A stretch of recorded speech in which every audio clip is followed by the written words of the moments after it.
Being a woman is hard enough. Being a woman in a largely male-dominated industry, you have to be twice as good in order to be accepted as average. Being a woman in a largely male-dominated industry in Brunei is rare and still too far in between. And then there's me, defying the stereotype. I major in electrical electronics engineering, and as a second job, I moonlight as a motorcycle mechanic. It was a bad experience at a motorcycle garage that started me off. Women are too often taken advantage of at repair shops, right? I was lucky. I knew how much things cost, but still, it was a big price tag to pay. So I thought about it. It would be a whole lot cheaper if I could fix it myself. It would be even better that I ride and I can fix my own bike when I'm on the road. So I pitched the idea to my husband. He's my #1 fan. And he said, go for it! So my first challenge was to find a garage. It took me months and a whole lot of rejection because, again, woman, nobody wanted me. And I was like, until I got lucky. A friend told me about OG Custom Cycles, a local motorcycle garage that's been customizing and repairing motorcycles for over 15 years. And they work at night because everybody have day jobs. So I went and take a look. And I got them to fix some minor stuff on my bike. And I got to know the guys. The day that changed my life, when I asked them, can you teach me how to fix my bike? The answer was, sure! They thought I was joking!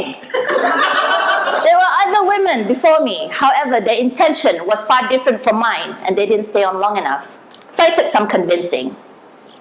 So I started from the very bottom as a shop hand, detailing, taking care of minor jobs, cleaning up all the less unmentionables. And it was familiarization of tools and equipment I've never used before. Technical terms that I've never heard of. And stuff that guys go like, ooh, and ah, they look over a motorcycle or an engine.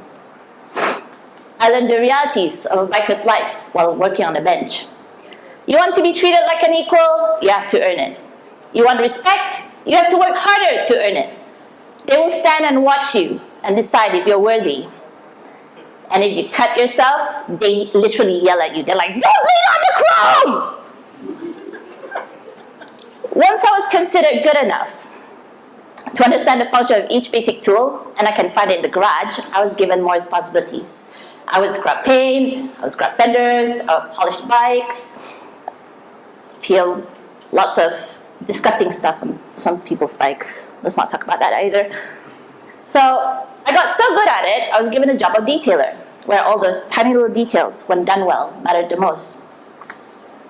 I worked so hard to earn my spot as one of the crew that as a test of my capabilities, they allowed me to pitch in, building a custom motorcycle from scratch. It took many months of fabricating and designing, a whole lot of arguments, to the point that we don't speak to each other.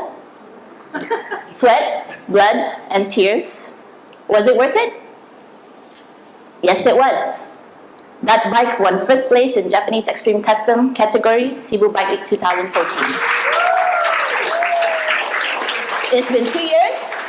I've gone from rookie to grease monkey.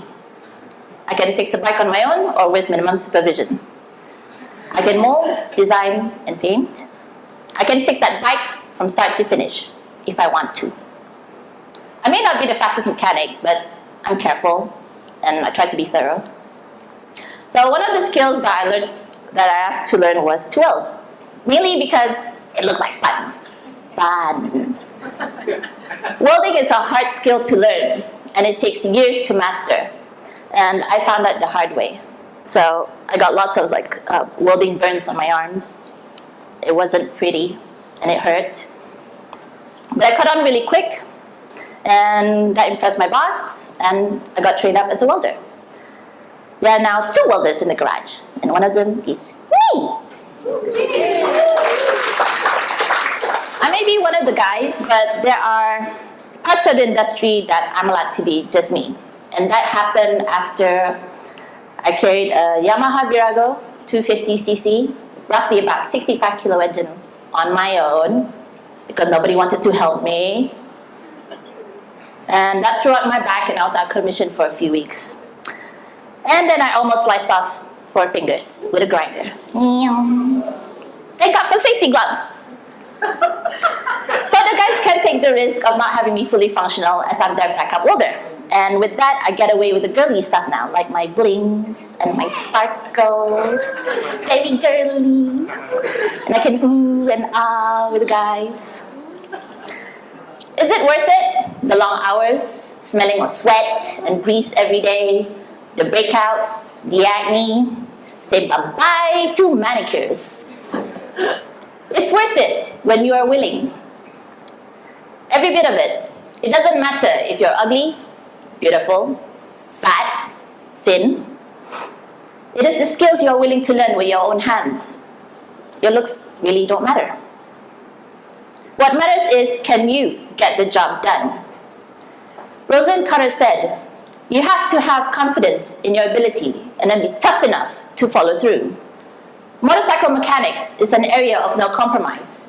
You are in charge of a rider's life. If you screw up, you really can kill somebody. So we take the job really seriously.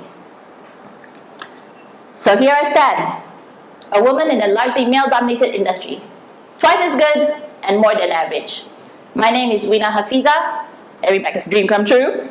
I am biker chick, welder, motorcycle mechanic. Thank you.